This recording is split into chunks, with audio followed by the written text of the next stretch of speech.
Mga igsuon, atong sugdan ang atuang pagpamalandong diha sa pagpangutana. Kinsa may sentro sa atuang pagpaningkamot ining kalibutana? Or kinsa may sentro sa atuang kinabuhi dinhi sa kalibutan? Dugay na nga panahon nga kita naningkamot.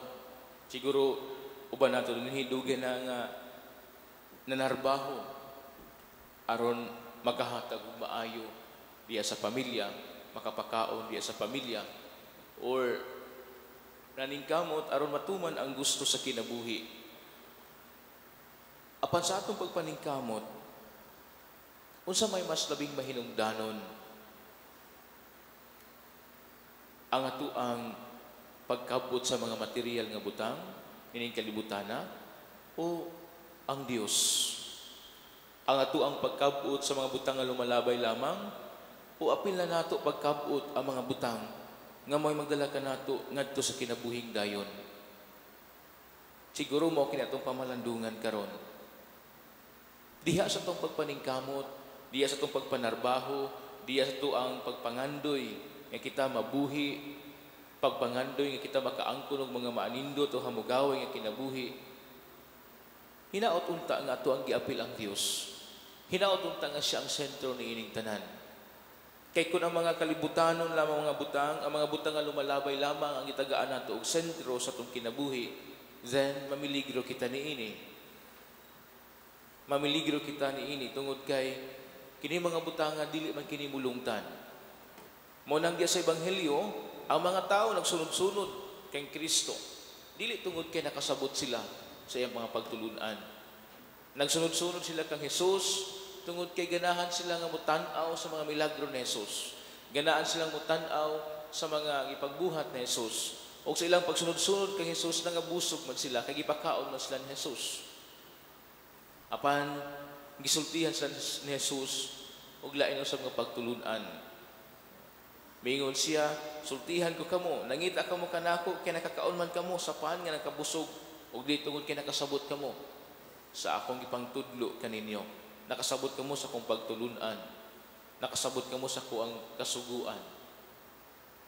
Mga igsuon, kita nga niya karon dinhi, kita nga mituo sa Dios. Kita nga mga magtutuo, or we are an Easter people. Unsa man ang atuang pagtuo ngadto sa Ginoo? Or unsa man atuang pag-anhi dinhi? Mianhi bitaw tungod kay aron makakaon kita sa pan, gikonsagrahan ni Santos nga Eucharistia. Mianhi bata aron lang kita makakalawat, o mianhi kita tungod kay nakasabot kita sa Ginoo, nakaila kita sa Ginoo, nahigugma kita sa Ginoo.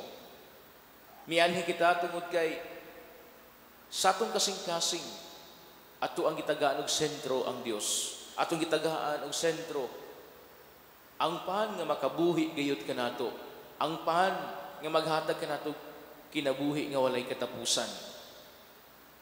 Mianhi kita tungod kay ganahan kitang mamati sa mga pulong sa Dios. Kay ang pulong sa Dios ato mang nasabtan nga mo'y magagiya kanato, mo'y magalamdag kanato, mo'y atong kusog.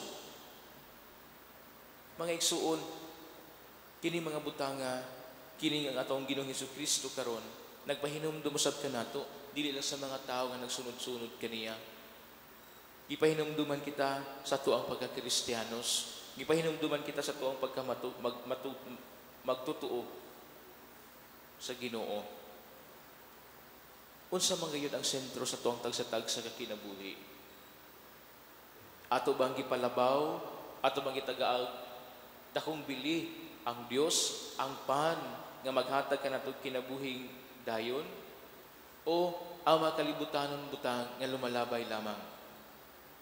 Sa tuang pagpamauli, gikan ining maong simbahan, gikan sa tuang pagpamati sa mga pulong sa Dios, atong pamalandungan sa tuang tagsa-tag sa kakaugalingon. Anaa ba si Kristo? Apil ba si Kristo? Apil ba ang Dios sa atong mga plano? Apil ba ang Dios sa atong pagpanarbaho? Apil ba ang Dios sa atong pagpaningkamot sa atong tagsa-tag sa kinabuhi?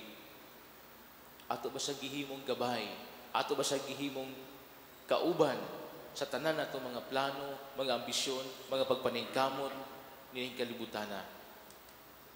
Hinaot pa unta nga siya kanunay ang atong sentro, siya kanunay ang ato ang gitagaag akong bili aron sa ingon makaabot kita ngadto sa kinabuhing dayon. Inubanan sa atong panabang sa mahal nga Berhen Maria.